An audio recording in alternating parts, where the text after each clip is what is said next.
Hello hello.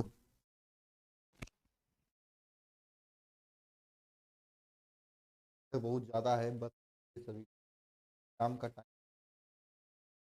है।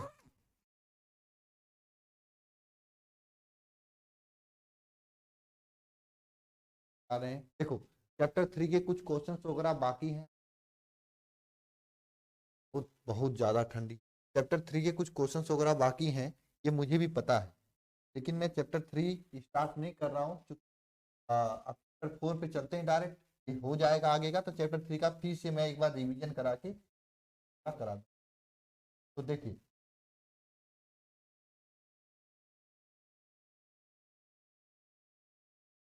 इसका नाम क्या है? इसका नाम है गतिमान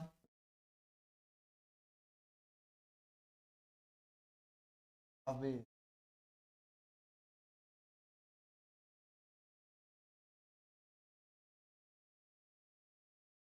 चैप्टर 4 का नाम है चुंबकत्व।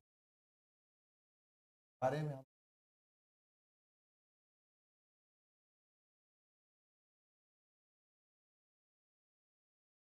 वैसे तो कोई वजह नहीं है इस चैप्टर का पढ़ने की। वजह यही है कि एग्जाम में पूछा जाता है और आता है। तो कैसा गया पेपर पुष्पा प्रजापति?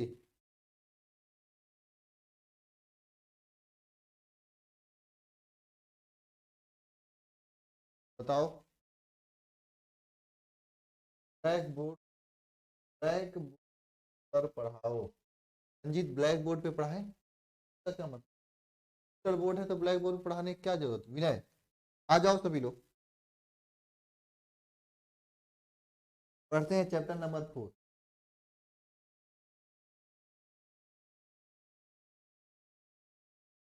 बहुत आसानी से उन्हीं चीजों को पढ़ेंगे जो परीक्षा में सीधे पूछा जाता है और जो इम्पोर्टेंट है। फालतू की चीजों को नहीं पढ़ेंगे।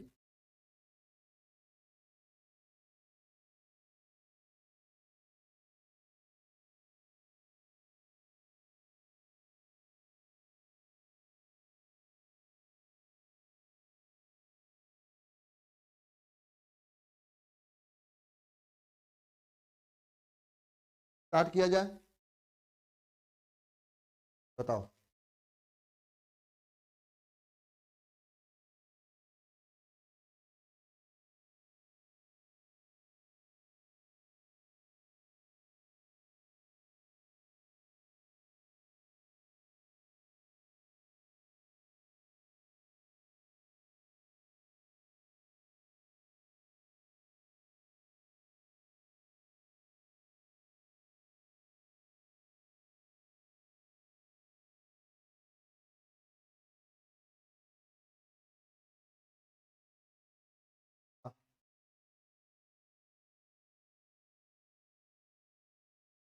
हाँ, इसीलिए कोई खास वजह नहीं है इस चैप्टर के पढ़ने का, बस परीक्षा में पूछा जाता है इसलिए पढ़ रहे हैं।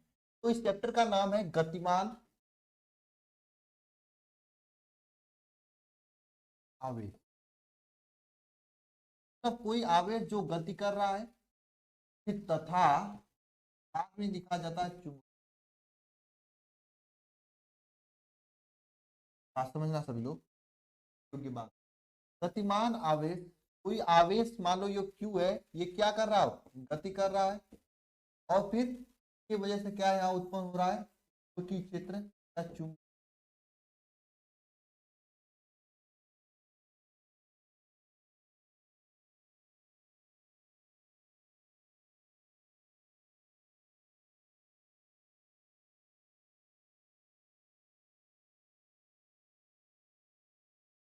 गतिमान आवेश जो गति कर रहा है और इसकी वजह से क्या उत्पन्न हो रहा है? क्षेत्र।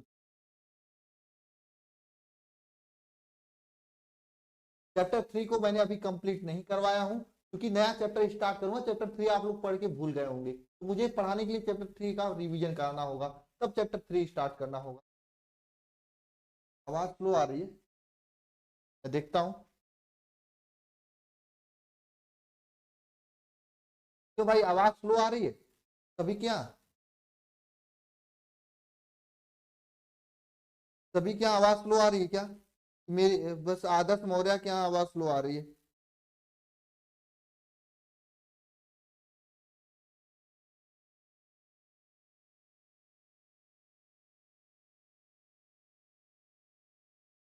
एक मिनट रुकना, मैं आवाज सही कर रहा हूँ, एक मिनट।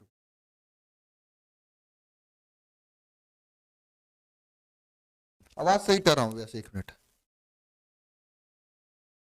ठीक ठीक अरविंद, एक मिनट रुकना, मैं सही।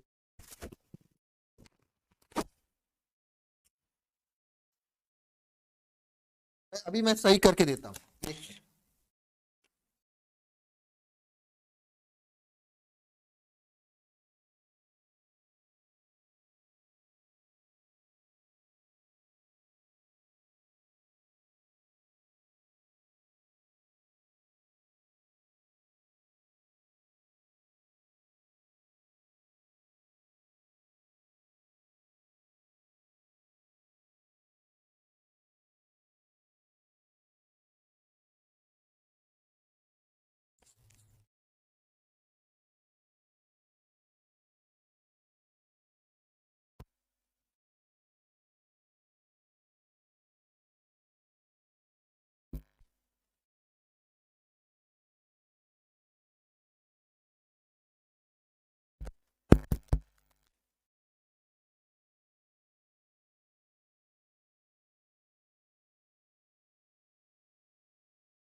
हेलो, अब आवाज कैसी आ रही है?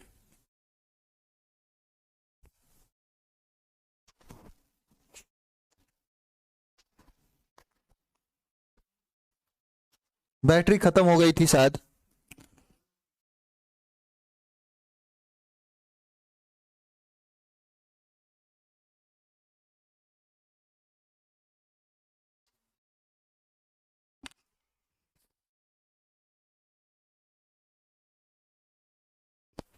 अरे ध्रुव प्रबलता का एम्पियर मीटर मैंने नहीं बताया था?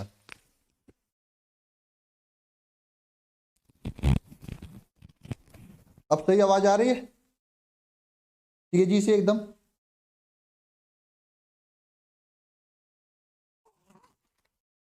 चलो, मैंने बैटरी चेंज कर दिया माइक का, अब देख लेता हूं।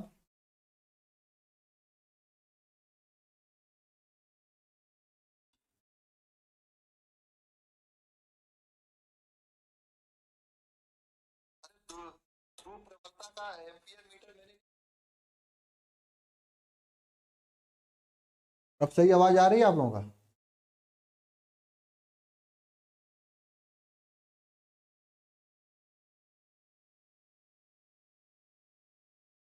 सूरज डरना नहीं, ठीक है। अब चलिए स्टार्ट करते हैं। तो ये दो चीजें हैं, यानी इसमें आवेश की गति के बारे में पढ़ेंगे, इसके बारे में पढ़ेंगे, आवेश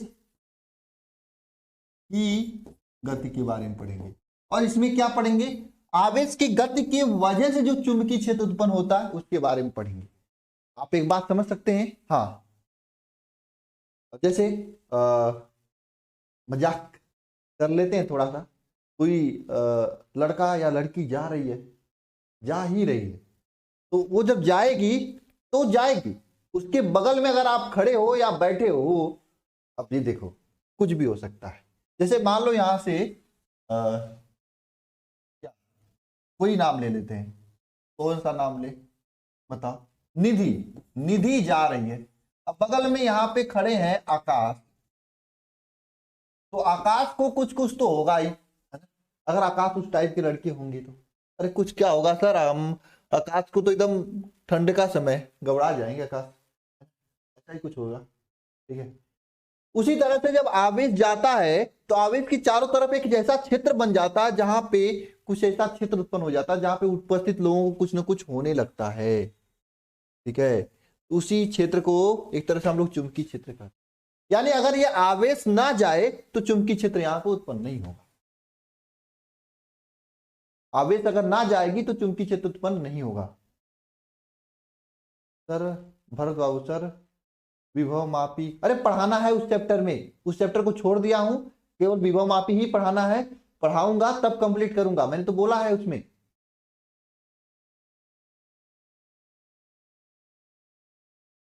कितना बार मैंने कहा हूं, चैप्टर 3 का नहीं हुआ है, नहीं करवाए हैं, चैप्टर 4 से पढ़ लेते हैं, फिर चैप्टर 3 उसको कर लेंगे, क्योंकि चैप्टर 3 का पूरा रिवीजन कराना होगा तब तो करेंगे हम। फिर वही बात कर रहे हो आप लोग, क्यों ऋषभ पांडे, बात समझ में आ रही है आप लोगों को? Good afternoon. तो इसमें क्या होता है, गतिमान आवेश, कोई आवेश गति करता है तो उसके बगल में, उसके चारों तरफ एक क्षेत्र उत्पन्न हो जाता है, जहां पे कोई अगर चुंबक उम्बक रखा जाता है, कोई लोहा हुआ रखा जाता है तो उसको आकर्षित करने लगता है, यानी कोई गतिमान आवेश का चुंबकीय क्षेत्र उत्पन्न होता है। इस चैप्टर का नाम ही है गतिमान आवेश चुंबकीय क्षेत्र। ठीक है, तो देखो एक साइंटिस्ट है जिनका नाम था ऑर्स्टेड। क्या नाम था? ऑर्स्टेड। ऑर्स्टेड, ऑर्स्टेड कैसे लिखा जाएगा? ऑर्स्टेड, ऑर्स्टेड, एक मिनट बाबू,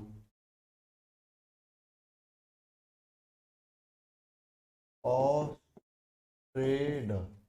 नाम के एक साइंटिस्ट है, जिन्होंने क्या किया, जिन्होंने क्या किया बताओ?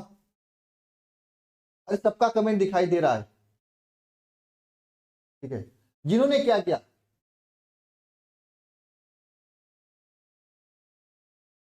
बताओ? उन्होंने एक प्रयोग किया। क्या किया? ऑर्स्टेड ने एक क्या किया, इन्होंने प्रयोग किया। ऑब्जेक्टिव क्वेश्चन पूछता किसके प्रयोग में इन्होंने बताया था, इन्होंने यहां पर एक ऐसे एक परिपथ बनाया, यहां पे बैटरी लगाया और इसमें धारा प्रोवाइड किया।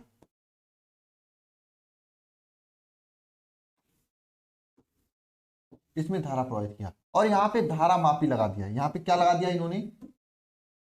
धारा मापी।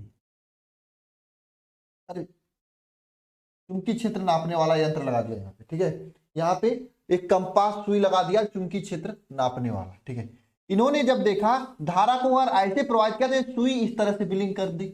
अब इन्होंने अगर धारा को उल्टा कर दिया, जब इन्होंने जब धारा को उल्टा किया, उल्टा करने का मतलब इस बार बैटरी को चेंज कर दिया, ऐसे लगा दिया, तो इसमें धारा ऐसे प्रवाहित होने लगी और यहाँ पे कंपास इस साइड का ऐसे ब्लिंक कर गया, दोनों साइड का अलग अलग साइड में ब्लिंक कर दिया। उन्होंने एक्सपेरिमेंट किया, उनके एक्सपेरिमेंट से ये पता चला कि जब किसी परिपथ में वैद्युत धारा प्रवाहित किया जाता है तो उसके चारों तरफ क्या उत्पन्न हो जाता है? चुंबकीय क्षेत्र उत्पन्न हो जाता है। ठीक है, ये किसने बताया? क्वेश्चन एग्जाम में पूछा जाता है कि किसने बताया, तो ऑर्स्टेड ने बताया। 4 साइंटिस्ट का नाम, फ्लेमिंग, बायोसेवर्ट का, 4 लोगों का नाम दे देगा, पूछेगा किसने बताया। तो किसी भी धारावाहिक चालक के चारों तरफ उत्पन्न, देखो इसमें धारा बढ़ रही, इसलिए हम लोग इसे कहते हैं, एक शब्द दिया जाता है इसका नाम धारावाही चालक। इसका नाम क्या दिया जाता है बाबू? धारावाही चालक। वाही चालक, इसका मतलब समझ रहे हैं कि ऐसा चालक जिसमें धारा बह रही है, धारावाही चालक। इस किसी धारावाही चालक के चारों तरफ एक चुंबकीय क्षेत्र उत्पन्न हो जाता है, जिस क्षेत्र को क्या कहा जाता है? जिस क्षेत्र को क्या कहा जाता है बाबू? जिस क्षेत्र को हम लोग एक, मतलब ये इस प्रयोग को किसने दिया था? ऑर्स्टेड ने किया था। ये ऑर्स्टेड का प्रयोग था, लिखना कुछ नहीं है, बस याद रखना है कि ये प्रयोग किसने किया था? ऑर्स्टेड ने किया था। इस साइंटिस्ट का नाम रखना याद, क्योंकि पूछता है एग्जाम में। ठीक है,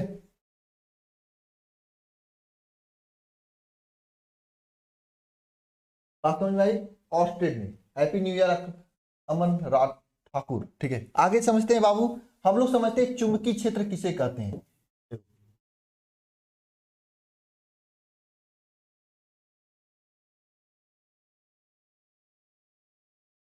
चुंबकीय क्षेत्र क्या होता है, बहुत आसानी से समझना सभी लोग। लिखवा देंगे यार, इसका जरूरत नहीं है, इसको लिखने की जरूरत नहीं, बस याद रखना कि ये प्रयोग किसने किया था? ऑर्स्टेड ने किया था, बस इतना याद रखना। ठीक है, चलो चुंबकीय क्षेत्र के बारे में जानते हैं। देखो चुंबकीय क्षेत्र क्या होता है। नहीं फैराडे वाडे नहीं बाबू, फैराडे तो आगे पढ़ना है हम लोगों को चैप्टर नंबर 6 में।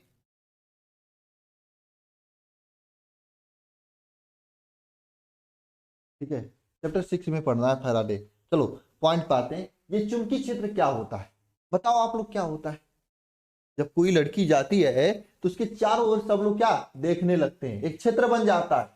उसी तरह किसी चुंबक के चारों तरफ स्थित ऐसा क्षेत्र जहां पे उस चुंबक के प्रभाव का अनुभव किया जा सके उसे कहते हैं चुंबकीय क्षेत्र। जैसे आप लोग घर से 1-2 किलोमीटर तक सब लोग आप लोगों को जानते होंगे कि हाँ अनिकेत यहाँ रहते हैं, सना यहाँ रहती है और पुष्कर यहाँ पे रहते हैं। इसका पीडीएफ, हाँ उसका सब्जेक्ट ऑब्जेक्टिव क्वेश्चन का पीडीएफ नहीं अपलोड हुआ है, उसको हो जाएगा, चलेगा अगले सप्ताह से, अगले सप्ताह से चलेगा। ठीक है, चलो पॉइंट पर आते हैं। तो मतलब आप लोग जानते होंगे, आपके मतलब सब लोग जानते हैं, सबका एक क्षेत्र होता है जहां पर चुंबकीय क्षेत्र, जहां तक सबको जानते होते हैं। जैसे हम यहाँ रहते हैं, हमको जानने वाले काफी लोग हैं यहाँ पे, इस तरह आपके क्षेत्र में आपको भी जानने वाले काफी लोग हैं।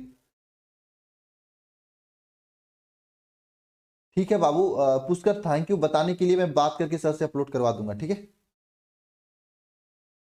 ओके, हाँ ऐसा न्यूज मुझे भी मिला मनोज। ठीक है, तो चुंबकीय क्षेत्र क्या होता है, चुंबक के चारों तरफ स्थित वह क्षेत्र, चुंबक के चारों तरफ स्थित वह क्षेत्र जहां पर चुंबकीय क्षेत्र का, जहां पर चुंबक के प्रभाव का अनुभव किया जा सके, के प्रभाव अनुभव किया जा सके उसे क्या कहते हैं, से चुंबकीय, उसे चुंबकीय क्षेत्र कहते हैं।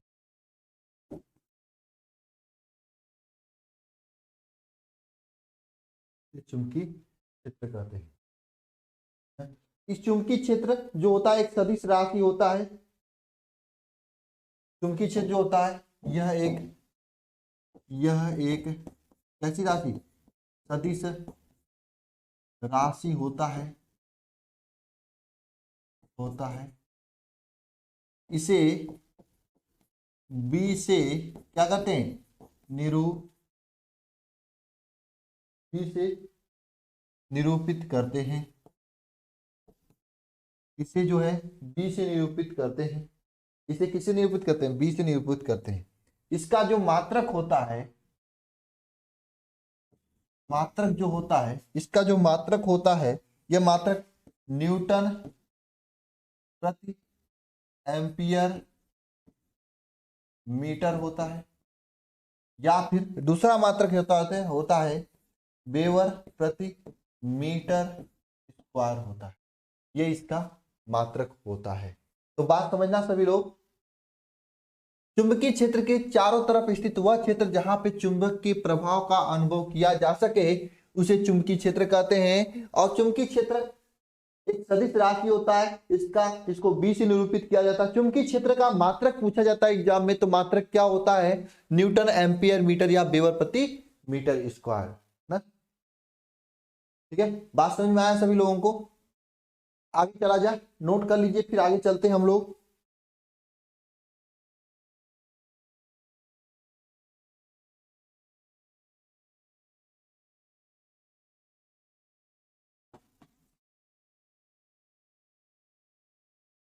चलो एक लाइन इसमें भी लिख दो ना।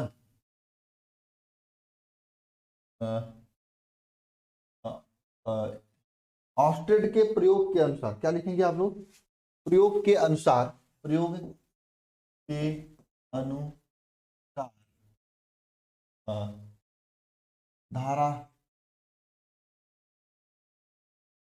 धारा प्रवाह या फिर आवेश प्रवाह, आवेश प्रवाह के कारण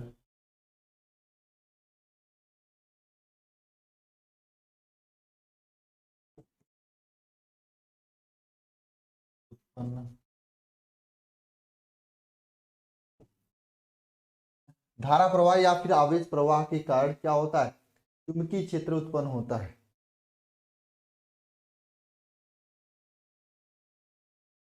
ना। प्रवाह के कारण चुंबकीय क्षेत्र उत्पन्न होता है, लिख लीजिएगा, बाद में देखोगे तो भूलेगा नहीं। ठीक है, ये दो मुख्य मात्रक होते हैं, इसके अलावा इसके और मात्रक होते हैं, गॉस होता है, टेस्ला, ये सब मात्रक होते हैं जिसके विषय में हम लोग आगे पढ़ेंगे, है ना। इसका रूपांतरण भी पढ़ेंगे, ठीक है, उसका टेंशन ना लेना, ये इसके मुख्य मात्रक होते हैं। तो मेरा कीबोर्ड शो नहीं कर रहा है यार, कीबोर्ड शो नहीं कर रहा है, इस मोबाइल की दुकानदार को दिखाओ, मैं नहीं कुछ कर सकता उसमें। ठीक है, चलो आगे पढ़ना सभी लोग। आगे हेडिंग डालना बायो सेवर्ट का नियम। बायो बहुत महत्वपूर्ण नियम है, बायो सेवर्ट का नियम बहुत ही महत्वपूर्ण नियम है बाबू। बायो सेवर्ट का नियम क्या होता है, ध्यान देना। देखो, ऑस्ट्रेड नामक जो साइंटिस्ट थे, ऑस्ट्रेड, ऑस्ट्रेड, ऑस्ट्रेड ऐसे लिखा जाए ना, कैसे लिखा था ऑस्ट्रेड मैंने, ऑस्ट्रेड, हाँ। ऑस्ट्रेड नामक के जो वैज्ञानिक थे, वैज्ञानिक थे, इन्होंने क्या किया था, इन्होंने बताया था अगर किसी चालक में क्या करेंगे, धारा का प्रवाह करेंगे तो इसके कारण चुंबकीय क्षेत्र उत्पन्न होगा, लेकिन इन्होंने कितना उत्पन्न होगा ये नहीं बताया था। इन्होंने ये नहीं बताया था कितना उत्पन्न होगा। जैसे मैं कह रहा हूं, जो हमसे पढ़ रहे हैं वो बच्चे का अच्छा परसेंटेज आएगा, 90 आएगा, 90 प्लस आएगा, लेकिन कितना आएगा ये तो मैं नहीं बता पा रहा हूं ना। ये तो आप ही बता सकते हो, कितना पढ़कर, कितना मतलब कितना पढ़ रहे हो, कितना याद हो रहा है, पढ़ रहे हो कि नहीं पढ़ रहे हो, रिवीजन कर रहे हो कि नहीं कर रहे हो, ये तो आप ही बता सकते हो। जैसे मैं आपको जो पढ़ा रहा हूं, मैं कहूंगा एग्जाम में पूछा जाता है, अब पूछा जाएगा, पूछने के बाद आप लिख पाते हो कि नहीं पाते हो ये आप ही बता सकते हो। तो वही सेम यहाँ पे काम हुआ था। ऑस्ट्रेड ने केवल यह बताया था कि इसमें धारा उत्पन्न होता है, लेकिन नया साइंटिस्ट जो आए थे बायो सेवर्ट ने यह बताया था कि कितना धारा उत्पन्न होता है, सॉरी, धारा प्रवाह पे चुंबकीय क्षेत्र उत्पन्न होता है, चुंबकीय क्षेत्र उत्पन्न होता है। ये किसने बताया था, केवल ऑस्ट्रेड ने यह बताया था कि धारा प्रवाह पे चुंबकीय क्षेत्र उत्पन्न होता है, लेकिन कितना उत्पन्न होता है, 1 टेस्ला होता है, 2 टेस्ला होता है, 3 टेस्ला होता है, 4 टेस्ला होता है, 5 टेस्ला होता है, 10 टेस्ला होता है, 25 टेस्ला या 100 टेस्ला, ये किसने बताया, इस साइंटिस्ट ने बताया। साइंटिस्ट का नाम क्या था, बायो सेवर्ट ने बताया। तो बायो सेवर्ट ने क्या बताया कि किसी भी फ्रांस के वैज्ञानिक थे, उन्होंने यह बताया था किसी भी चालक के में धारा प्रवाह करने पर उत्पन्न चुंबकीय क्षेत्र का परिणाम कितना होता है, परिमाण कितना होता है, दिशा क्या होता है, इसके बारे में इन्होंने बताया था। एक मिनट थोड़ा पानी पी लेते हैं।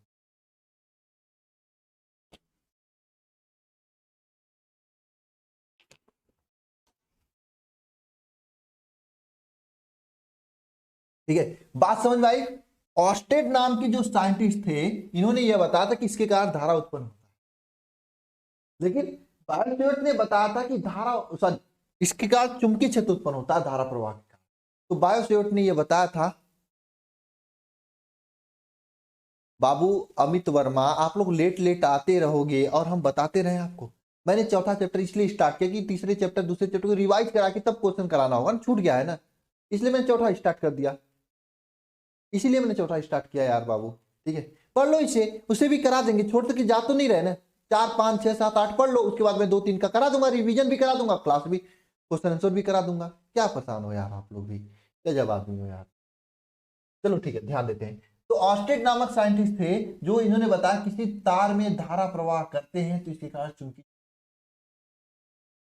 ऑस्टेड ने बताया। बायो सेवर्ट ने बताया था कि कितना धारा, कितना चुंबकीय क्षेत्र उत्पन्न होता है, 2 न्यूटन 3 न्यूटन, अरे 2 टेस्ला 3 टेस्ला कितना उत्पन्न होता, उन्होंने बायो सेवर्ट ने बताया। हाँ गोविंद चौहान, आपके लिए है, पढ़ना पड़ेगा आपको। ठीक है, चलो देखते हैं। फ्रांसीसी वैज्ञानिक, फ्रांस के, फ्रांस के वैज्ञानिक बायो सेवर्ट ने, बायो सेवर्ट ने, बायो सेवर्ट ने फ्रांस के वैज्ञानिक बायोसेवर्ट ने 1820 ईस्वी में 1820 ईस्वी में विभिन्न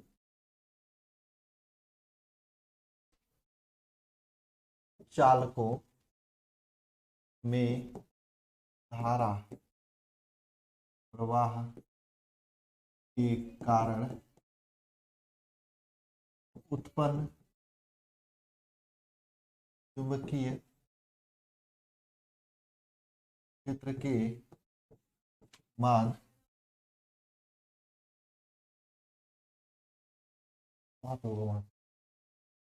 उत्पन्न चुंबकीय क्षेत्र के मान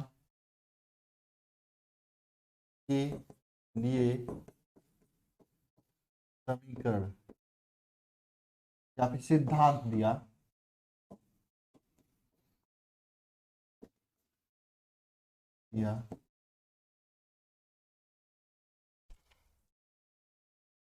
इसे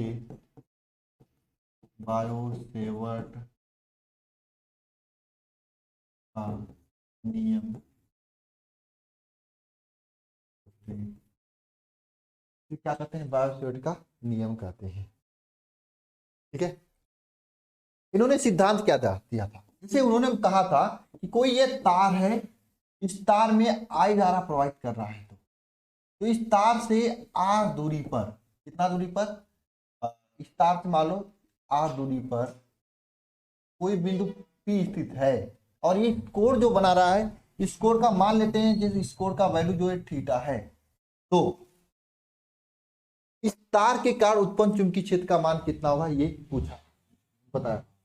उन्होंने बताया था इस तार के कारण उत्पन्न चुंबकीय क्षेत्र, मान लो इसकी लंबाई, एक छोटा सा लंबाई मानते हैं, ये लंबाई जो है dl है। उन्होंने बताया था कि उत्पन्न चुंबकीय क्षेत्र, उत्पन्न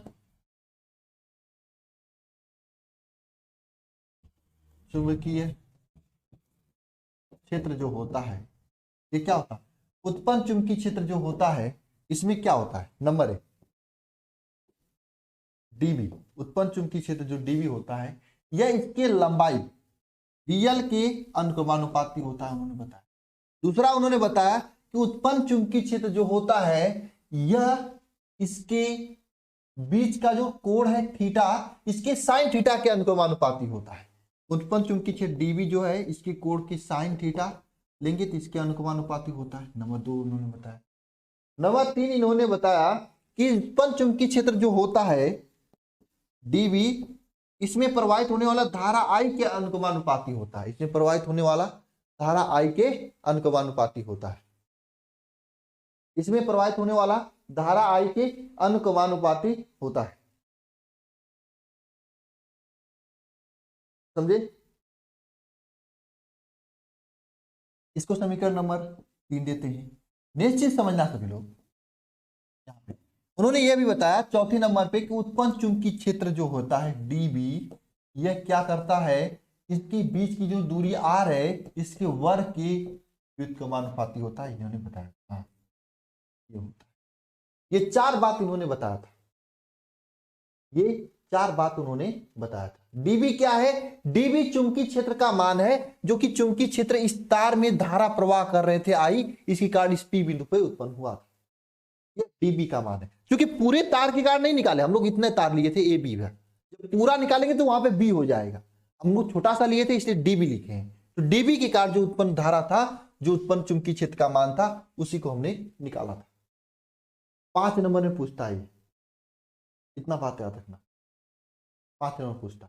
तो फिर से पॉइंट समझना सभी लोग। उन्होंने क्या बताया था कि ये जो छोटे से तार था dB, इसी कारण उत्पन्न चुंबकीय क्षेत्र जो होता है, इस dB की लंबाई dl के अनुक्रमानुपाती होता है। जो चुंबकीय क्षेत्र dB होता है, ये इसके बीच का जो कोण थीटा है, इस थीटा के साइन थीटा के अनुक्रमानुपाती होता है। जो dB होता है, इसके बीच का इसमें जो धारा प्रवाहित हो रही है, धारा I के अनुक्रमानुपाती होता है। और जो dB होता है, dB इनके मध्य की दूरी जो होता है, इनके मध्य की दूरी के वर्ग के व्युत्क्रमानुपाती। ये सब चीजें उन्होंने बताया था। वास्तव में भाई ये सब चीजें उन्होंने बताया था। ठीक है, अगर इसको समीकरण नंबर 4 मान लें, हम नेक्स्ट पेज पे लिखते हैं समीकरण नंबर समीकरण नंबर 1, 2, 3, 4 से, समीकरण नंबर 1, 2, 3, 4 से इस dB का मान कितना हो जाएगा, dB इज प्रोपोर्शनल टू हो जाएगा क्या, देखो इन सभी को एक साथ लिखना, तो I D L sine theta upon R square हो जाएगा।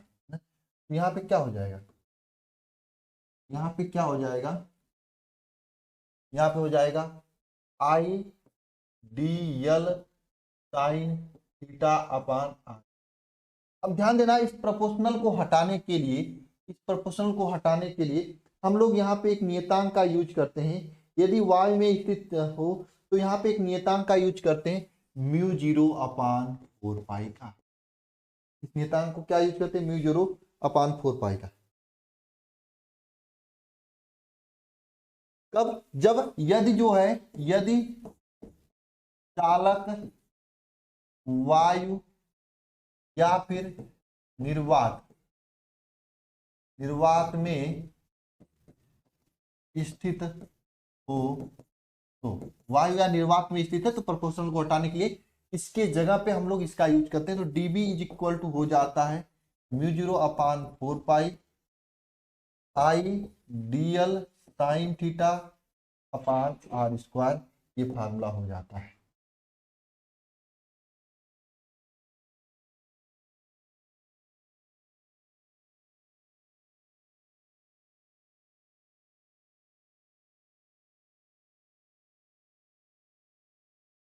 ये फार्मूला होता है, यही फार्मूला बायो सेवर्ट ने बताया था।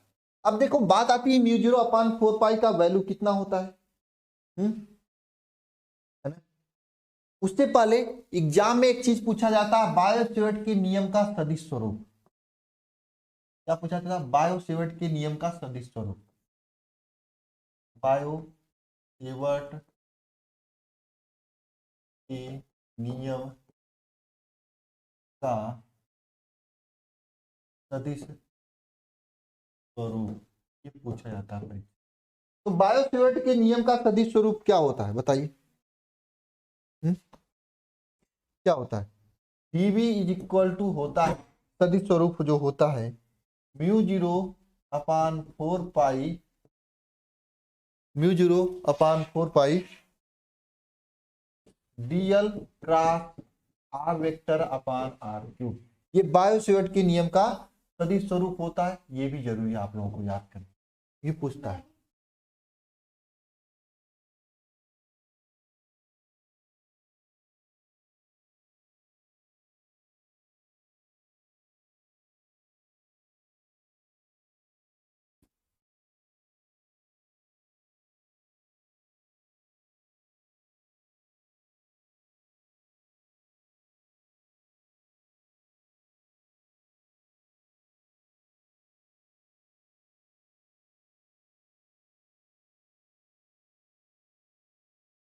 ठीक है, नोट करो इसे आप सभी लोग, नोट करिए।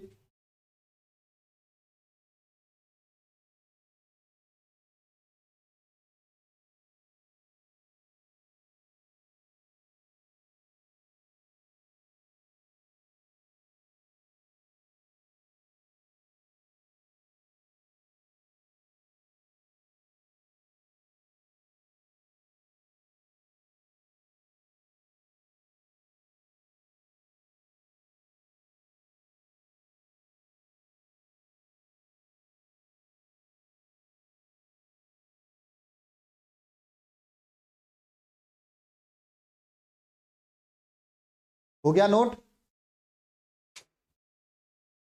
ये बायो सेवर्ट का नियम एग्जाम में पूछता है और सदिश स्वरूप भी पूछता है एग्जाम में, इसलिए इसे आप लोग ध्यान पूर्वक नोट करिएगा, याद भी कर लीजिएगा, क्योंकि 2 नंबर में पूछता है बायो सेवर्ट के नियम का सदिश स्वरूप।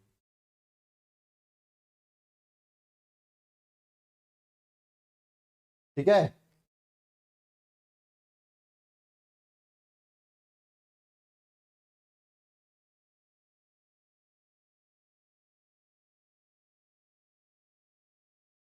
अगर देखो नेक्स्ट चीज आती है कि धारावाहिक चालक के कार्य चुंबकीय क्षेत्र, पूरे धारावाही चालक के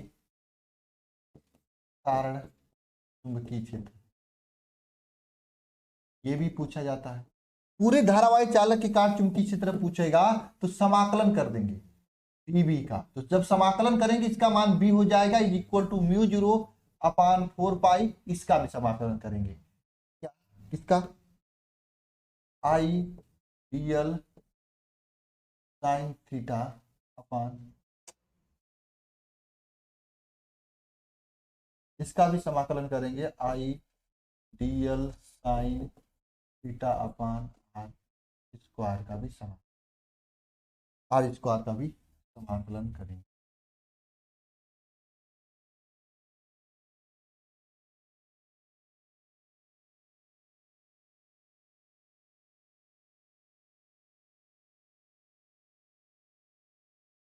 इसका भी समाकलन करेंगे, पूरा पूछेगा। ठीक है, नोट कीजिए आप सभी लोग फटाफट से, मैं आता हूं 1 मिनट में।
हो गया सभी का?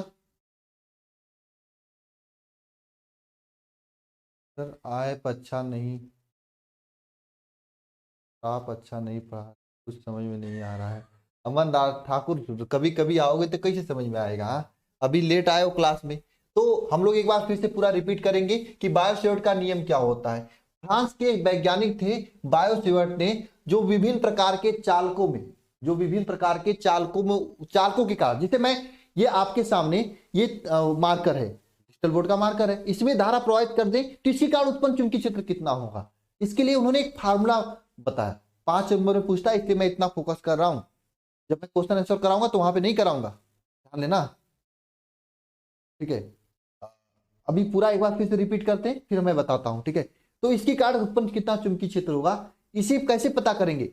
इसके लिए उन्होंने एक फार्मूला बताया, उन्होंने प्रयोग किया। उन्होंने फार्मूला में क्या बताया? उन्होंने कहा कि अगर कोई तार है, तार के कारण कोई बिंदु यहाँ पे P स्थित है, इस P बिंदु पे चुंबकीय क्षेत्र ज्ञात करना है तो क्या होता है? dB का मान इस तार के लंबाई dl के अनुगमानुपाती होता है।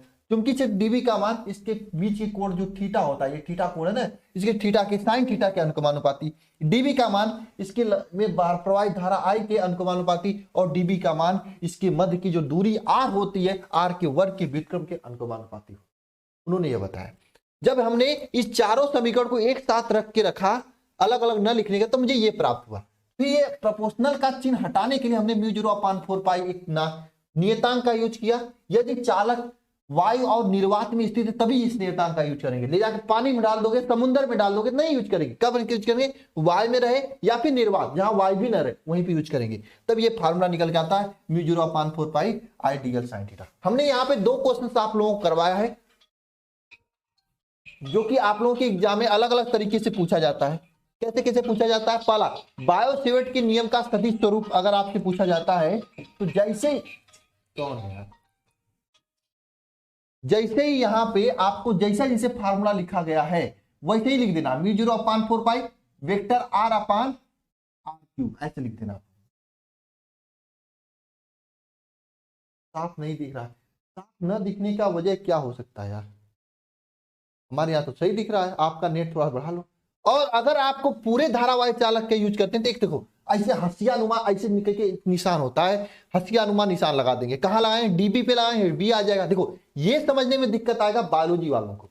बाकी जो साइंस जो मैथ वाले उनको समाकलन के हीरो, उनके चैप्टर में पूरा एक चैप्टर है समाकलन, इंटीग्रेशन पढ़ना होता है, तो वो आसानी से समझ जाएंगे। तो बायोलॉजी वालों हाथ जोड़ के निवेदन है, इसे याद कर लेना आप सीधे सीधे, ये आपके लिए उपाय हो सकता है। या जाके समाकलन पढ़ो मैथ लेके, है ना, तो वो संभव नहीं है। तो इसे याद कर लो कि हंसियानुमा इसे लगा देंगे बी के आगे और म्यू 0/4 पाई बाहर निकाल के, क्योंकि वो कांस्टेंट होता है, नियतांक होता है, और I dl sine theta r square के आगे। आया समझ में बात? हाँ, सभी को आ गया समझ में? इस तरह से लगा देंगे। तो इसका मतलब क्या होता है? देखो समाकलन का मतलब क्या होता है, मैं हिंदी भाषा में समझाता हूँ क्योंकि मैं भी मैथ से पढ़ा हूँ, इसलिए मुझे पता है समाकलन के मतलब क्या होते हैं। समाकलन का मतलब ये होता है जोड़। जैसे आपका घर एक ईंट से मिलकर बना है, हम पूछेंगे पूरे मान लीजिए एक दीवार में 10 ईंट लगे, हम कहें इसी तरह से 10 दीवार बनाना, कितना ईंट लगाओगे? तो आप कहोगे 100 ईंट। मतलब क्या किया? 10 बार जोड़ दिए।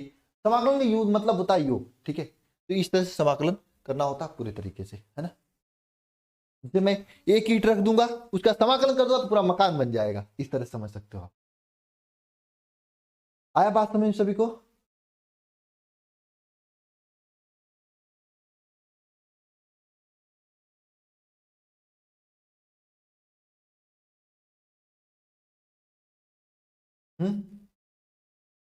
बात समझ में आ गया? ठीक है। अब देखो, अब आता है म्यू 0/4 पाई, इसके बारे में थोड़ा मोड़ा समझ लेते हैं, जान लेते हैं।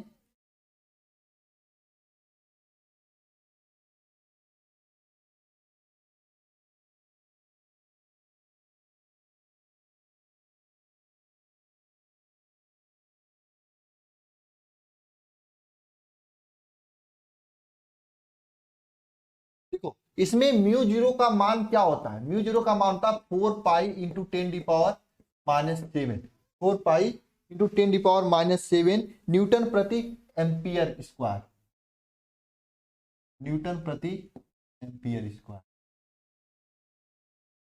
ये आपको याद करना पड़ेगा। 4 पाई इंटू 10⁻⁷ म्यू 0 का मान होता है न्यूटन प्रति एम्पियर स्क्वायर। अगर आपसे पूछे यहाँ पे कि क्वेश्चन में लगाना हो म्यू 0/4 पाई, तो आपको म्यू 0/4 पाई का मान याद होना चाहिए। तो म्यू 0/4 पाई का वैल्यू क्या होता है?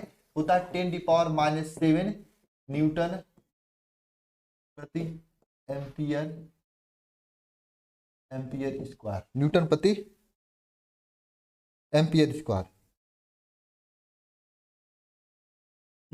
ये होता है। अगर आपके एग्जाम में कभी कभी पूछता है क्या, म्यू 0 का वीमा,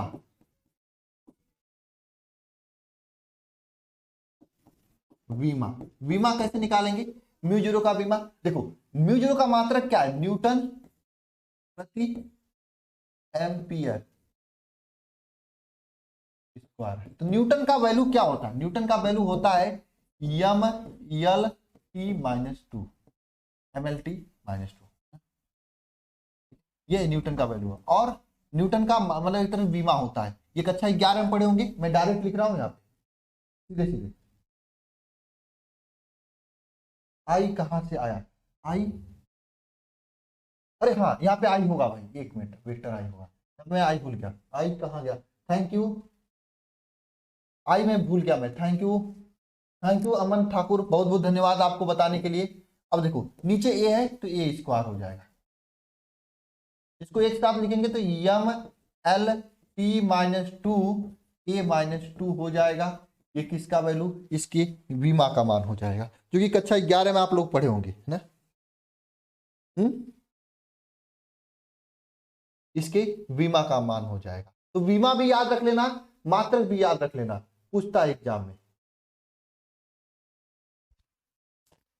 ठीक है, नोट करो सभी लोग यहां से फटाफट।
मोबाइल डिस्चार्ज हो गई थी, चार्जिंग में लगाने के लिए।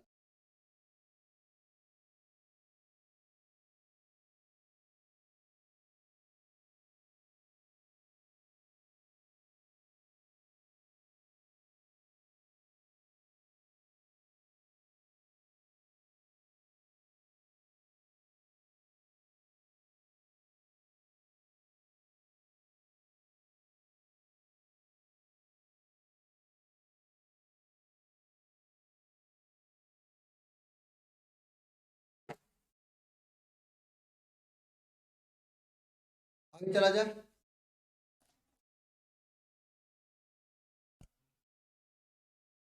नहीं छोड़ नहीं देंगे भाई, पढ़ाएंगे इसके बाद, ये कंप्लीट आज हो जाएगा चैप्टर, टेंशन ना लेना।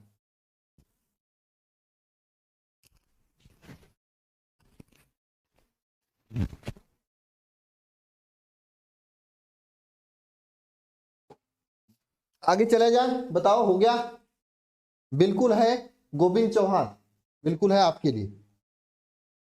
आगे चला जाए, अब देखो एक चीज होता है, आप लोग जरा मुझे बताएं कमेंट बॉक्स में करके, इस अपसालन नाट का मान कितना होता है, अपसालन नाट का कोई मान मुझे बताए कमेंट बॉक्स में कमेंट करके।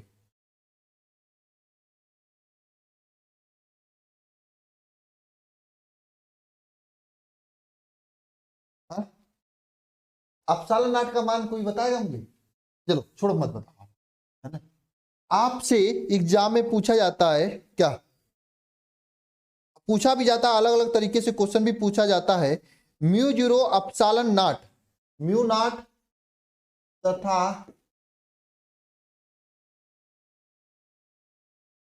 अपसालन नाट का मान ज्ञात कीजिए, ये क्वेश्चन पूछा जाता है, इंपॉर्टेंट है, याद कर लेना।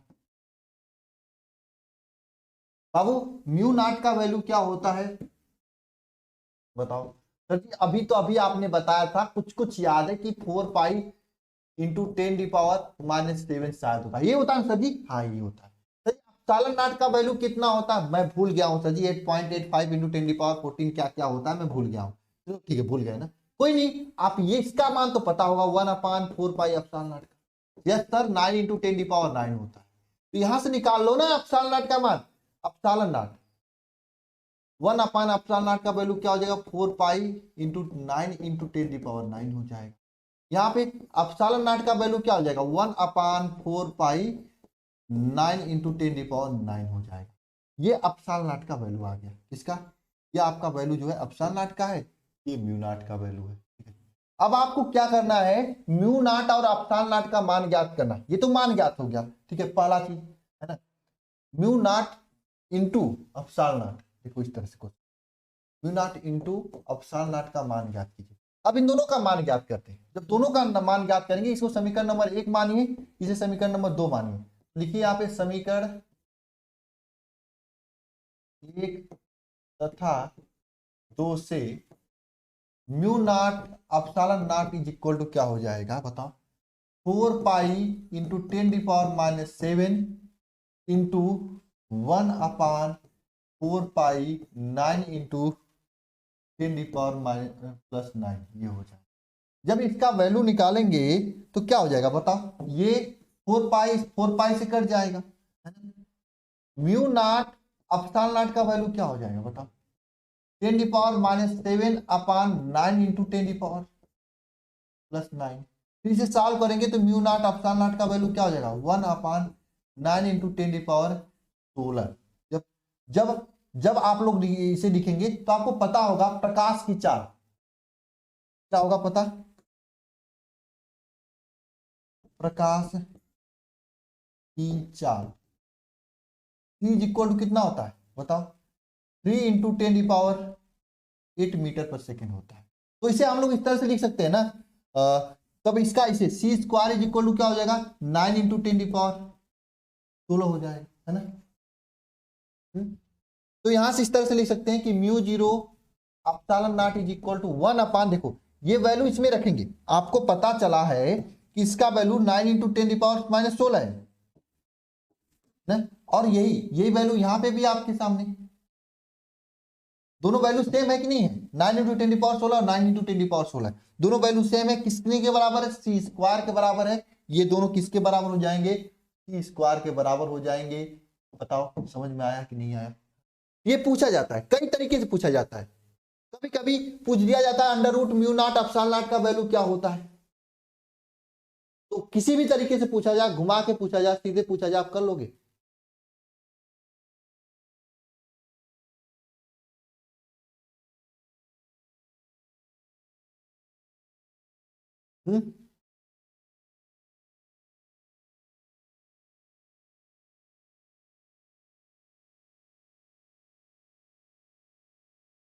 बताओ कर लोगे। कभी कभी इस तरह से एग्जाम में पूछता है क्वेश्चन कि सिद्ध कीजिए, सिद्ध कीजिए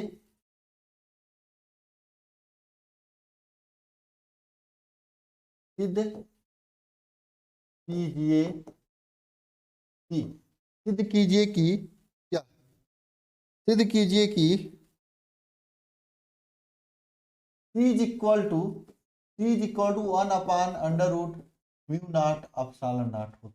ऐसे भी सिद्ध करने के लिए पूछ देता है एग्जाम क्वेश्चन, पूछता तो है एग्जामिनर को, थोड़ा सा घुमा देता है ना।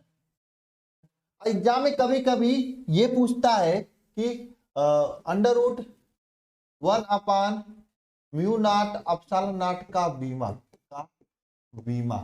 ये पूछता है, तो कैसे निकालोगे। आप जानते हो √μ naught epsilon naught is equal to किसके बराबर, सी के बराबर हो जाएगा। अब सी जो है v के बराबर होता है, यानी वेग के बराबर होता है। अब वेग का बीमा कितना होता है, LT-1 होता है। यानी अगर आपसे कभी कभी एग्जाम में अगर बीमा पूछे तो आप बता लोगे कि इसका बीमा क्या होता है, सीधे सीधे बता देना LT-1 होता है, जो कि किसका बीमा होता है, वेग का बीमा होता है।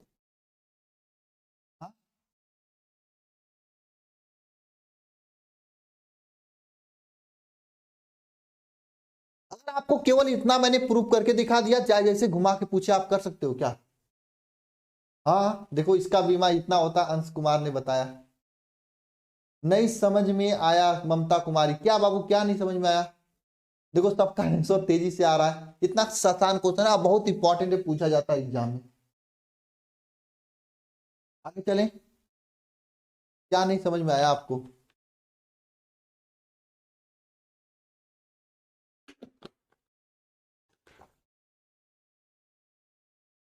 अरे 1 2 3 चैप्टर पीछे मिलेगा इसके, 1 2 चैप्टर तो कंप्लीट है, तीसरे चैप्टर में क्वेश्चन कराना है। 2 नंबर वाला, हाँ बिल्कुल बता दूंगा, पूछकर बता दूंगा। इसी चैप्टर का नहीं, सभी चैप्टर का बता दूंगा। आ गया समझ में?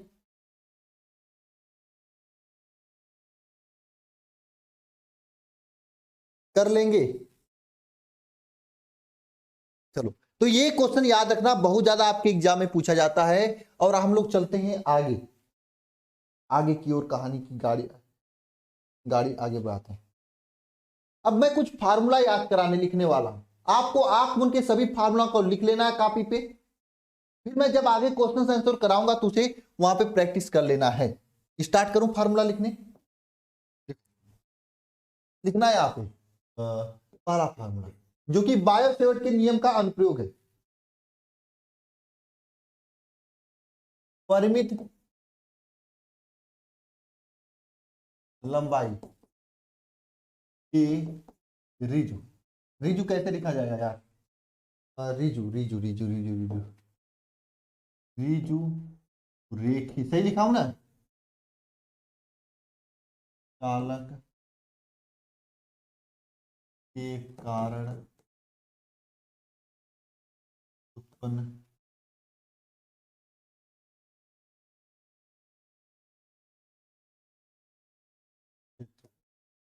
रेखीय चालक के कारण उत्पन्न चुंबकीय क्षेत्र। देखो, परिमित लंबाई के एक ऐसा चालक जिसकी लंबाई निश्चित हो, 1 किलोमीटर, आधा kilometre, 2 kilometre, 2 metre, 5 metre, 4 metre, उसकी लंबाई। हाँ हाँ देंगे, क्यों नहीं देंगे शिवम कुमार। अभी तो मैं फाइनल इंपॉर्टेंट क्वेश्चन देने के मूड में हूँ, उसके जस्ट बाद आप लोगों को गेस पेपर दिया जाएगा, ठीक है ना? चलो पॉइंट पॉइंट बातें। एक परिमित लंबाई यानी एक ऐसा लंबाई, एक निश्चित लंबाई की जो चालक है, जिसके कारण हम लोग उत्पन्न चुंबकीय क्षेत्र का मान ज्ञात करना है, क्योंकि इसके साथ ये कोण बना रही है। क्या बना रही है? ये कोण बना रही है φ1 φ2, ये φ2 φ1 है,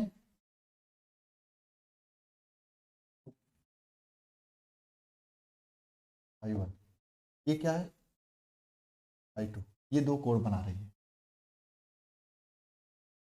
ना, ये दो कोण बना रही है।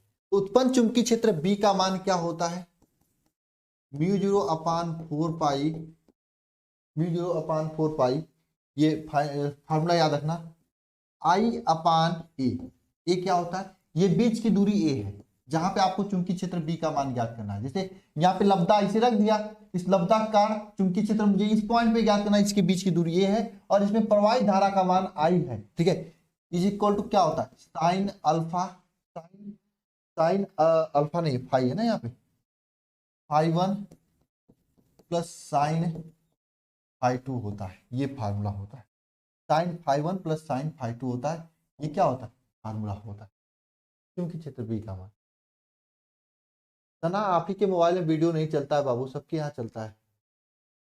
हाँ 3 बजे से क्लास है, इसीलिए मैंने आज क्लास को पहले लिया है, ठीक है। और आज इस चैप्टर को कंप्लीट भी करने के मूड में हूँ। ये तो देखो, ये परिमित लंबाई था, अब हम लोग अनंत लंबाई के लिए ज्ञात करेंगे। इसे फटाफट नोट करिए, फिर हम लोग अनंत लंबाई के लिए ज्ञात करते हैं इसी वैल्यू को।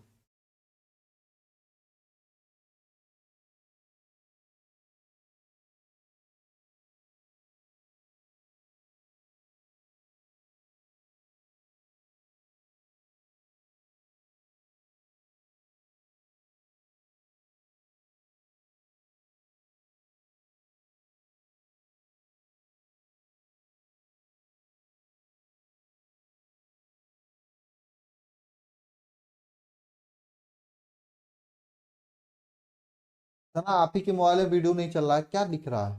हो सकता है आपके एरिया में नेटवर्क सही नहीं हो।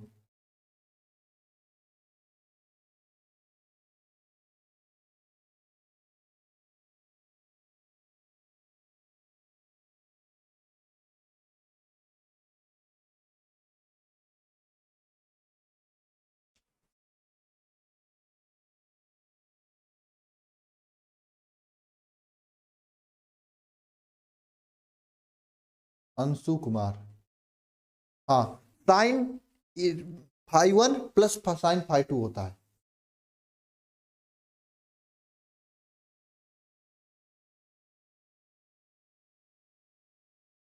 अब अनंत लंबाई के कारण चुंबकीय क्षेत्र का मान ज्ञात करेंगे। ये तो सीमित लंबाई के लिए हो गया, अब तीसरे नंबर पे हम ज्ञात करेंगे कि अनंत अनंत लंबाई के धारावाही चालक के कारण चुंबकीय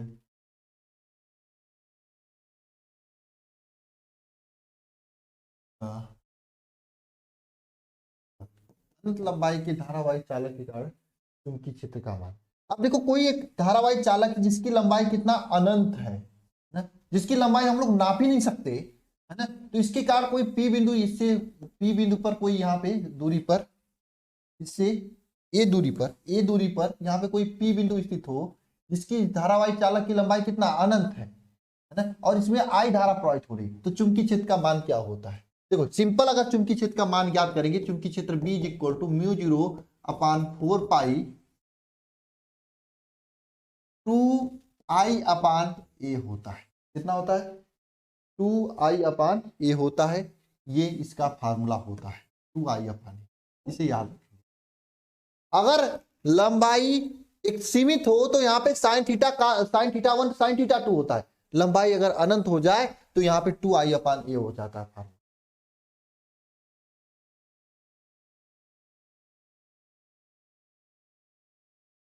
ना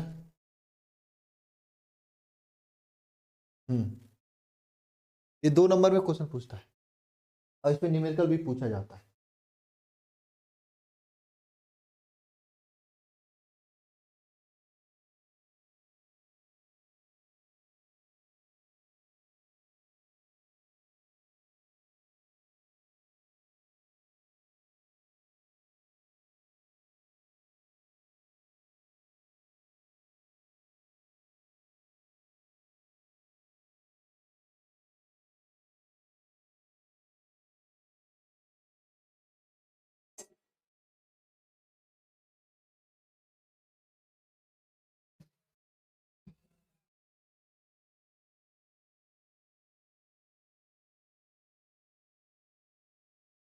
सर गांव में हाई स्कूल में 85% हाईएस्ट है, मेरे किसी कारण गांव वाले प्रमोटेड कह के चिढ़ाते हैं।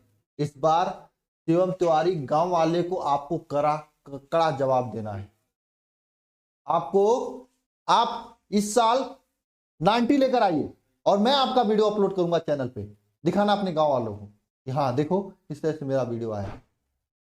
अभी तो आप लोग अपना तैयारी कहां से किए इसका वीडियो बना दो, बाद में जब आप लोग परसेंटेज लेकर आओगे तभी का वीडियो अपलोड होगा चैनल पे, लेकिन इस मेन चैनल पे अपलोड नहीं होगा, उसका अलग से चैनल बना दूंगा, वहां पे अपलोड होगा, है ना। मेन चैनल पे मैं पिछली साल भी अपलोड नहीं किया था, इस साल भी नहीं करूंगा, हाँ दूसरे चैनल पे अपलोड करूंगा। गाँव वालों की औकात दिखा देना है इस साल, ठीक है। ठंडी में पढ़ रहे हो, ऐसे तो नहीं पढ़ रहे हो, हम ठंडी में खड़े होकर पढ़ा रहे हैं, ठंडी लग रही है मुझे अच्छा खाता। क्या समीकरण लिखने से एग्जाम में नंबर, इसका क्या मतलब है? सौम्या पीछे पीछे पॉइंट छूट गया नेटवर्क प्रॉब्लम के कारण की वजह से, तो हम क्या करें बताओ? चलो अगला चले, हो गया तीसरा, नहीं चौथा चलते हैं। अब देखो किसी तार के कारण चुंबकीय क्षेत्र की दिशा कैसे ज्ञात करते हैं? बताओ, ये हम लोग जानते हैं।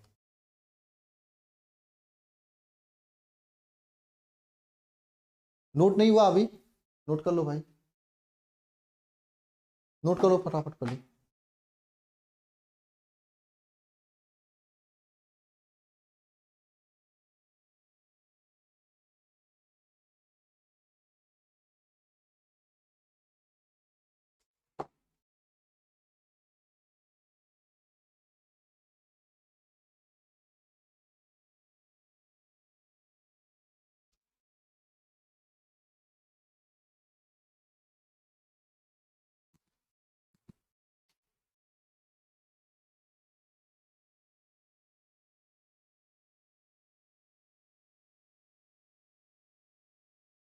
सेकंड वाला कहाँ गया? अच्छा सेकंड वाला भूल गया हूँ, ये इसका नंबर ही सेकंड कर लो, सेकंड नंबर ही है, ठीक है। मुझे भी लग रहा था कि थर्ड नहीं सेकंड हो गया।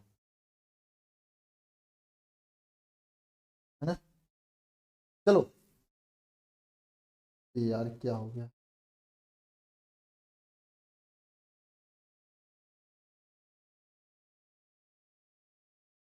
हेलो।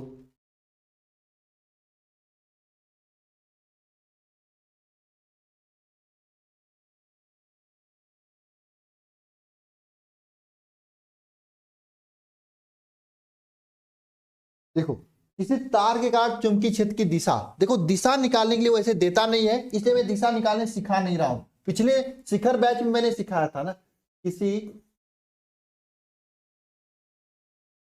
धारा वाही चालक कार के कारण चुंबकीय क्षेत्र की दिशा। देखो बाबू, मैं सीधे सीधे बता रहा हूं कि दिशा निकालने पूछता नहीं एग्जाम में, लेकिन हाँ मैंने शिखर बैच में दिशा निकालने आपको बताया भी था। ठीक है, मैं यहाँ पे जिक्र हल्का से कर देता हूं, क्योंकि अगर मैं हल्का से भी बता दूंगा आपको तो आपको मुझे पूरा प्रैक्टिस करवानी पड़ेगी। प्रैक्टिस नहीं करवाऊंगा तो आप भूल जाओगे, प्रैक्टिस में नहीं आएगा तो आप कर भी नहीं पाओगे। ठीक है, इसलिए मैं केवल समझा देता हूं किस किस तरीके से निकाला जाता है। एक तो मैक्सवेल के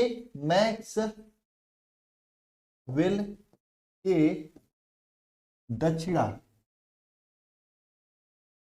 दक्षिणावर्ती पेंच के नियम से निकाला जाता है। दूसरा दिशा निकाला जाता है, दूसरा दिशा निकाला जाता है दाएं हाथ के हथेली के नियम से। दाएं हाथ के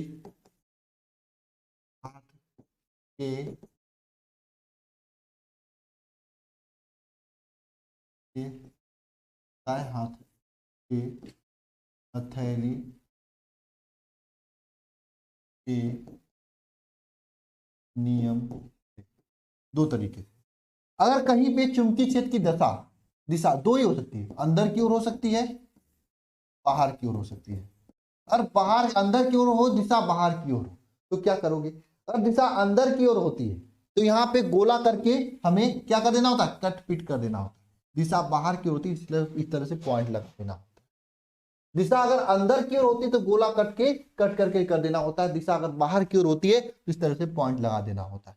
अंदर की ओर होती है मतलब दरवाजा बंद कर देना होगा अंदर जाके, ताकि कोई बाहर से ना जा पाए अंदर। क्योंकि अंदर जाकर आप लोग क्या क्या करते हो, कैसे कैसे करते हो, सब कोई आके देख लेगा। इसलिए अंदर घुस के दरवाजा पैक कर देंगे, बंद कर देंगे, क्लोज कर देंगे, कोई बाहर से अंदर ना जा पाए। अब बाहर की ओर दिशा होगा तो क्या करेंगे हम लोग? बाहर की ओर दिशा होगा तो पॉइंट इस तरह से दिखा देंगे।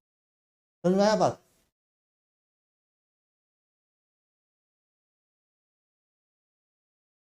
आया बात समझ में? बताओ।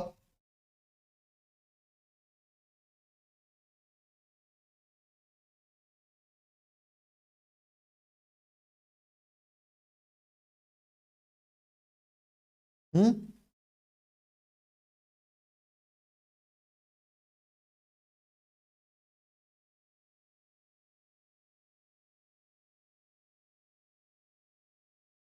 विवेक कुमार, सौरभ सर फ्लेमिंगो नहीं रीड करा रहे हैं। पढ़ाएंगे सौरभ सर, जल्दी पढ़ाएंगे। ठीक है, मैं पूछ लूंगा कब से पढ़ाएंगे। अंदर की ओर ये होता है। अगर आपके एग्जाम में पूछा भी जाएगा तो वृत्त की काट चुंबकीय क्षेत्र की दिशा पूछा जाता है। ठीक है, इसका फोन आ रहा है, एक मिनट एक मिनट।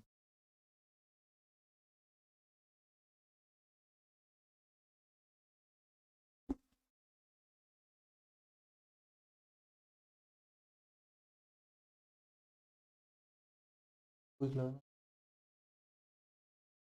कोई आएगा फोन?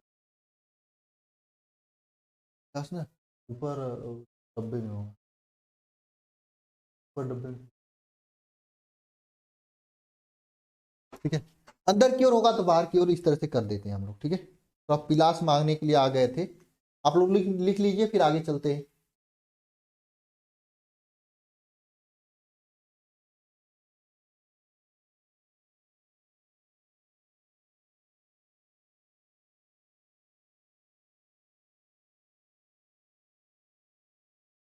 चलो आगे चलते हैं। देखो मैं सभी चीजों का डेरिवेशन कराऊंगा आगे वाले चैप्टर में, अभी मैं केवल समझाते चल रहा हूं। किसी वृत्ताकार चालक के कारण चुंबकीय चालक के कारण केंद्र पर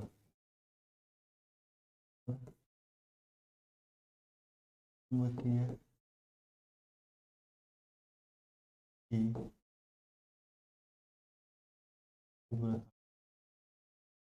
किसी वृत्ताकार चालक के कारण केंद्र पर चुंबकीय क्षेत्र की तीव्रता।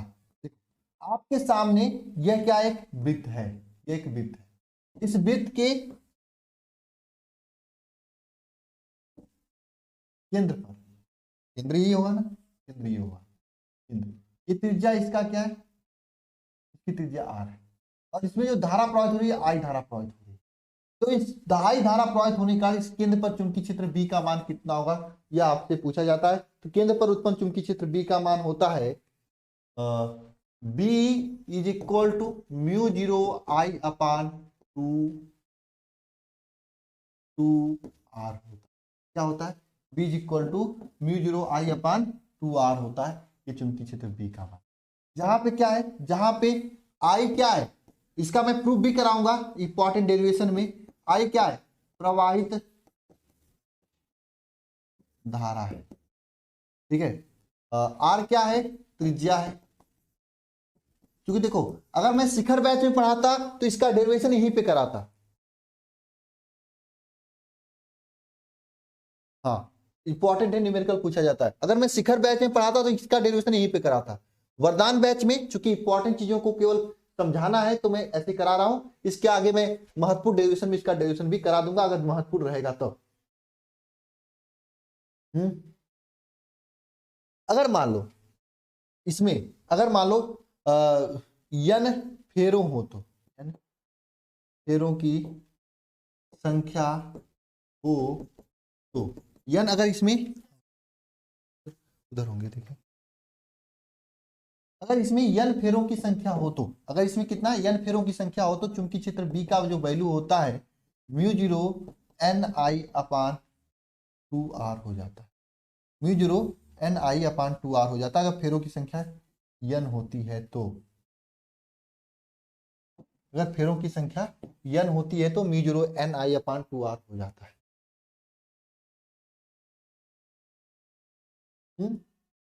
अगर n फेरों की संख्या होता है तो फेरों की संख्या की गुणा हो जाती है।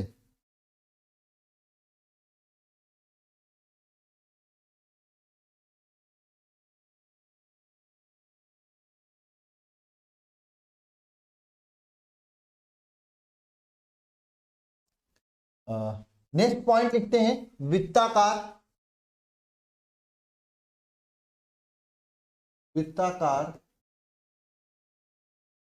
चालक के कारण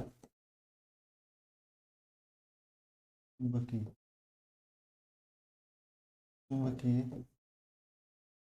क्षेत्र की दिशा क्या होती है। वृत्ताकार चालक के कारण चुंबकीय क्षेत्र की दिशा क्या होती है, यह हम लोग जानते हैं। चुंबकीय क्षेत्र की दिशा क्या होती है। तो वृत्त है आपके सामने, इस तरह से बात समझना। एक में धारा जो है इस तरह से बह रही है, एक में धारा ऐसे बह रही है, एक में धारा इसके उल्टा बह रही है। उल्टा बहने का मतलब ऐसे बह रही है, इसको ऐसे ऐसे बहती है। दाहिनावर्त, इस दिशा को क्या कहा जाता है, दक्षिणावर्त दक्षिणावर्त नहीं, दक्षिणावर्त दिशा का है। और घड़ी के दिशा के विपरीत दिशा में बहती से इस दिशा को क्या कहेंगे, वामावर्त दिशा कहते हैं। ये जरूरी है, ये पूछता है एग्जाम में। अगर घड़ी के दिशा में बहती है, अगर घड़ी देखो घड़ी ऐसे से चलती, घड़ी ऐसे से चलती ना तो इसे दक्षिणावर्त कहते हैं। ये घड़ी के विपरीत दिशा में बहती से वामावर्त कहते हैं। अगर कोई भी घड़ी की दिशा के विपरीत दिशा में बहेगी तो उसे वामावर्त, घड़ी के दिशा में बहेगी तो उसे क्या कहेंगे, दक्षिणावर्त कहेंगे। तो मेरी बात यहाँ पे है कि अगर दक्षिणावर्त धारा प्रवाहित होती है, चुंबकीय क्षेत्र का मान जो इसके केंद्र पर होता है यह अंदर की ओर होता है ना। अगर वामावर्त धारा प्रवाहित तो चुंबकीय क्षेत्र का मान जो होता है बाहर की ओर होता है। कैसे पता कराएंगे सर? याद करना पड़ेगा। मेरे पास इसका ट्रिक है, अपने दाहिने हाथ को उठाना और ऐसे रख के ऐसे घुमा देना। अंगूठा की दिशा जो होती है अंदर की ओर है, इसलिए धारा की दिशा चुंबकीय क्षेत्र की दिशा अंदर की ओर होगा। यहाँ पे देखो, दाहिने हाथ उठाए, धारा ऐसे बढ़ी तो ऐसे घुमाएंगे तो अंगूठा बाहर की ओर आएगा, तो यहाँ पे चुंबकीय क्षेत्र की दिशा बाहर की ओर हो जाएगी। अगर आपको ये सब अंगूठा अंगूठा घुमाने हिलाने नहीं आता है तो आप सीधे सीधे ये याद कर सकते हैं कि दक्षिणावर्त बहता है तो अंदर की ओर होता है, वामावर्त बहता है तो बाहर की ओर होता है। ये सीधे सीधे आप याद कर सकते हो अगर अंदर बाहर नहीं करने आता है तो। फेरों की संख्या मतलब अगर मान लो कोई एक चालक है, खूब उस पे फेरा लुपेटा गया, इसे लुपेटा गया कई फेरे में, तो फेरों की संख्या हो गया।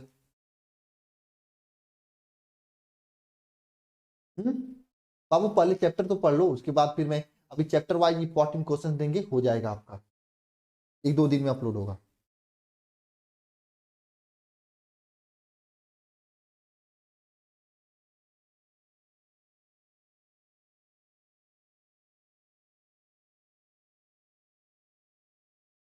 हो गया, नोट करो सभी लोग।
नहीं, आज तो नहीं आऊंगा इंस्टा पे लाइव, आज यूट्यूब पे लाइव आऊंगा। टाइम मिलेगा तो बता दूंगा मैं।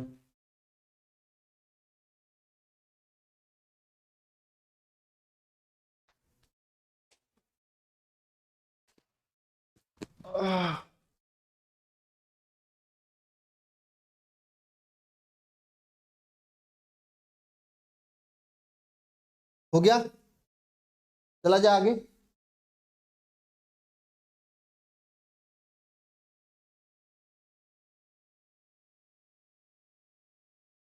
देखो, हाँ नगेंद्र सर 3 बजे लेकर आएंगे। किसी त्रिज्य खंड के कारण, किसी त्रिज्य खंड के कारण चुंबकीय क्षेत्र, आपके पास एक विशेष त्रिज्य खंड दिया है। त्रिज्य खंड का मतलब सर क्या होता है? मतलब आप समझ सकते हो इस तरह से, ठीक है, समझ सकते हो इस तरह से।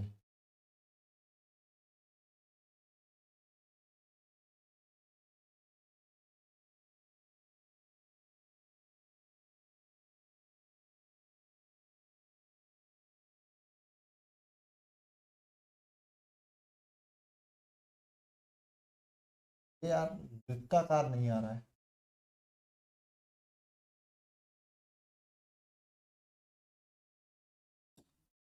चलो ठीक है, छोड़ जाने दो, नहीं आएगा अच्छे तो मैं ऐसे लगाऊंगा।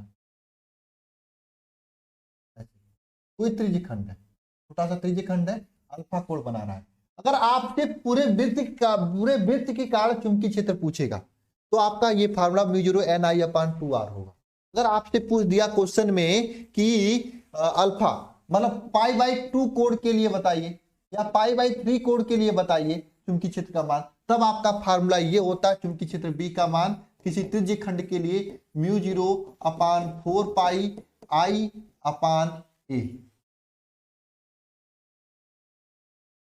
I/a, I/a क्या होता है फार्मूला बताओ? अल्फा, अल्फा फाई मत लिखो, अल्फा लिखो। ये अल्फा क्या है सर? अल्फा ये कोण है, जितना भी कोण आपका निकालने के लिए पूछेगा उतना कोण आप निकाल लीजिएगा। अल्फा क्या है? अल्फा जो है एक तरह से कोण है। कोण का मतलब क्या? जितना कोण निकालना होगा वही कोण आपका अल्फा होती है। ये त्रिज्य खंड के कारण होता है चूंकि।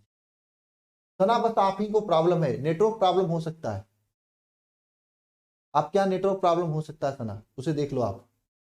ये त्रिज्य खंड के कारण चुंबकीय क्षेत्र बी का मान हो सकता है। अगर मान लीजिए आपसे कहीं π/2 कोड पूछे कि यहाँ पे π/2 अंश के कारण चुंबकीय क्षेत्र का मान, तो अल्फा के यहाँ पे π/2 रख देना। अगर आपसे पूछे π/3 कोड के कारण चुंबकीय क्षेत्र ज्ञात कीजिए या 60 अंश के कारण चुंबकीय क्षेत्र ज्ञात कीजिए, तो आप π/3 रखेंगे। अगर मान लो कहे 180 अंश के कारण चुंबकीय क्षेत्र मान ज्ञात कीजिए, तो 180 अंश का मतलब कितना होता है, पाई होता है।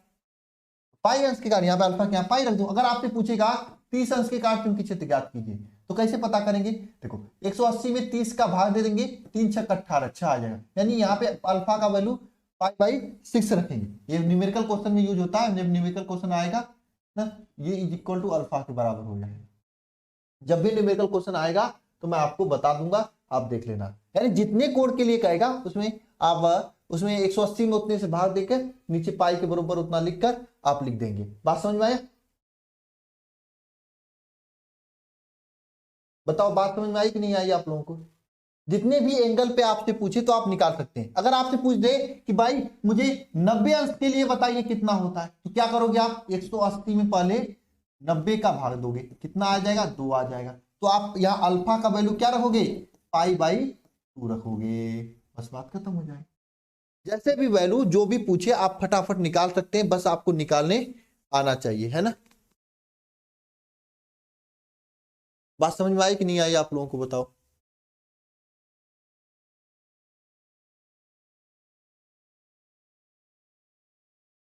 ये किसके लिए है, किसी त्रिज्य खंड के कारण। सर ये पूछता है, नहीं पूछता है, इसका न्यूमेरिकल पूछता है। इसमें ए क्या है, ए जो है इसमें इसकी त्रिज्या है, इसकी त्रिज्या की लंबाई है, ये इसकी त्रिज्या की लंबाई है, ठीक है।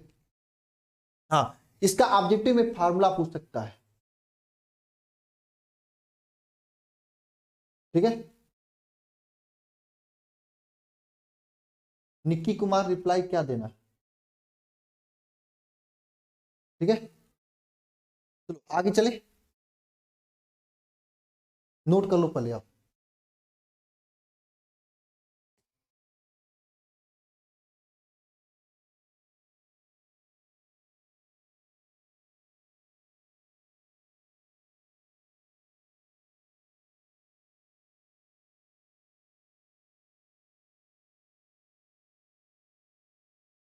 अमन यादव लेट आए हो क्या बाबू, कि नहीं आया, आ गया सर। क्या रिप्लाई देना निकी,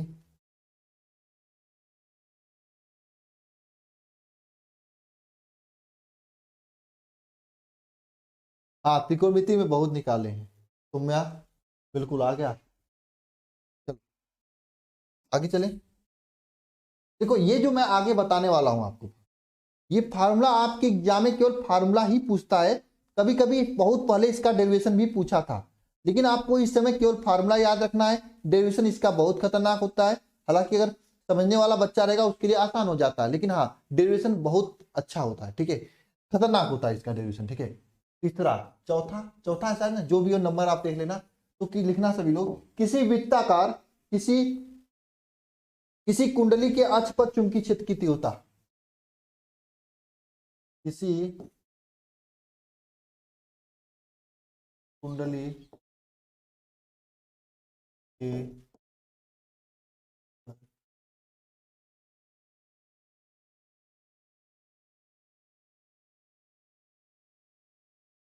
चुंबकीय क्षेत्र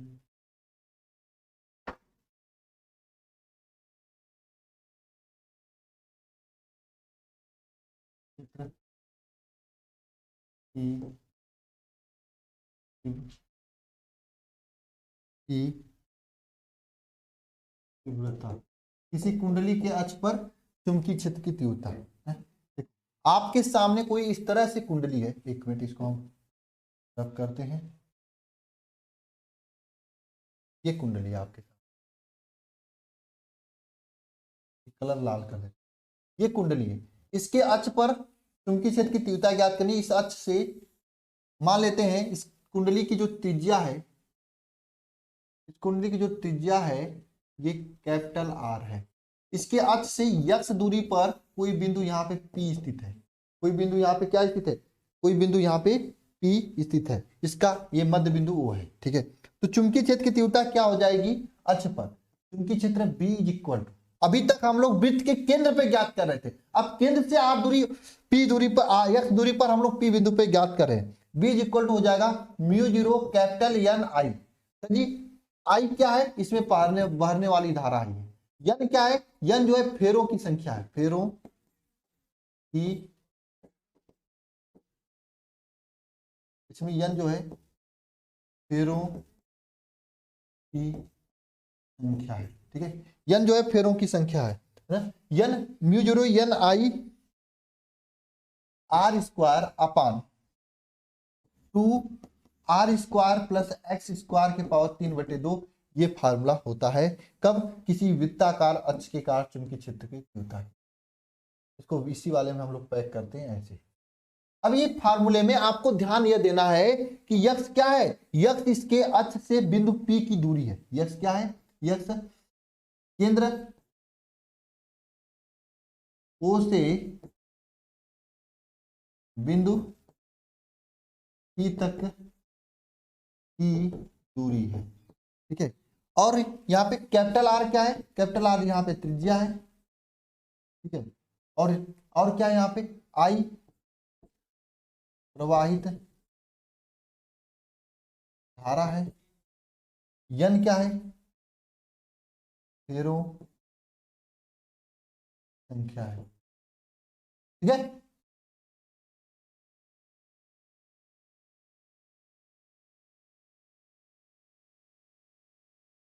कौन सा प्रश्न सेंड किए थे श्याम, कहाँ पे किए थे बताओ।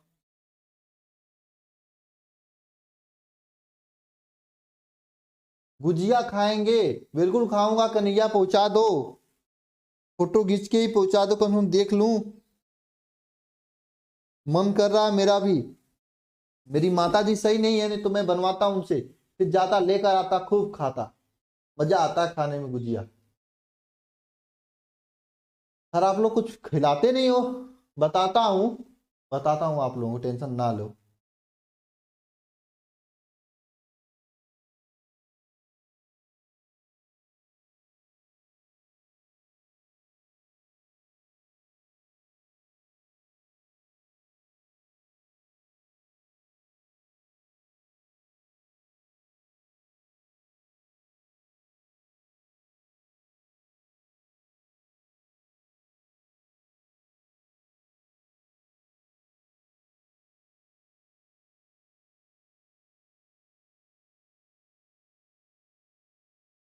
हो गया भाई।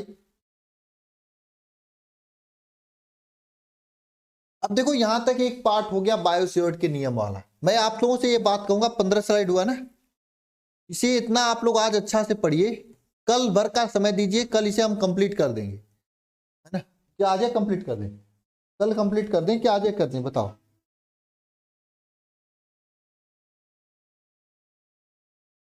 कल हम लोग इसे कंप्लीट कर दिए होंगे, ठीक कर रहे होंगे, या फिर कहो काफी लोग ब्रेक मार रहे हैं। ब्रैकेट में क्या है, ब्रैकेट में क्या है, ब्रैकेट में क्या है, वही फार्मूला है, इसी सूत्र है, चुंबकीय क्षेत्र बी का मान, जो कि फार्मूला आपको याद करना है, ये फार्मूला है। तो जी मैं सोच रहा हूँ 3 बजे से आप लोगों की क्लास भी है, और 2:20 हो रहा है, 30-40 मिनट खा पी लो, तो यूट्यूब की क्लास में आके पूरा डेरिवेशन, पूरा लॉन्ग क्वेश्चन तैयार कर लो आप लोग, है ना। उसके बाद हम लोग कल इसे कंप्लीट कर देंगे।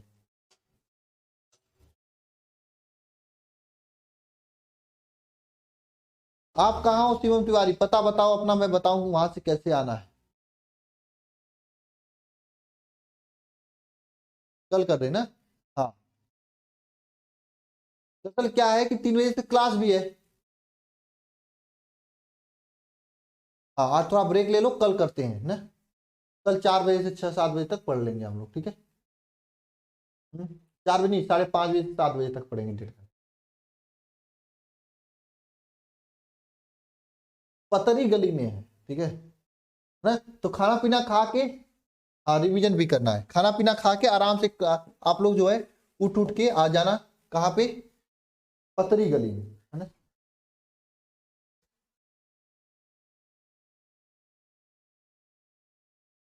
ठीक है, नहीं मैं करण आज ही कंप्लीट कर देता, क्योंकि लॉन्ग क्वेश्चन 5 नंबर वाला पूरा अपलोड हो रहा है, यूट्यूब पे है क्लास, तो 15-20 मिनट आप लोग नहा धो के पहुंचोगे, खाना पीना खा के, तो 2-3 घंटे 5 घंटे 6 घंटे पढ़ लोगे तो कंप्लीट हो जाएगा पूरा लॉन्ग क्वेश्चन, है ना, इसीलिए। ठीक है, कौन सा है, PHY फिजिक्स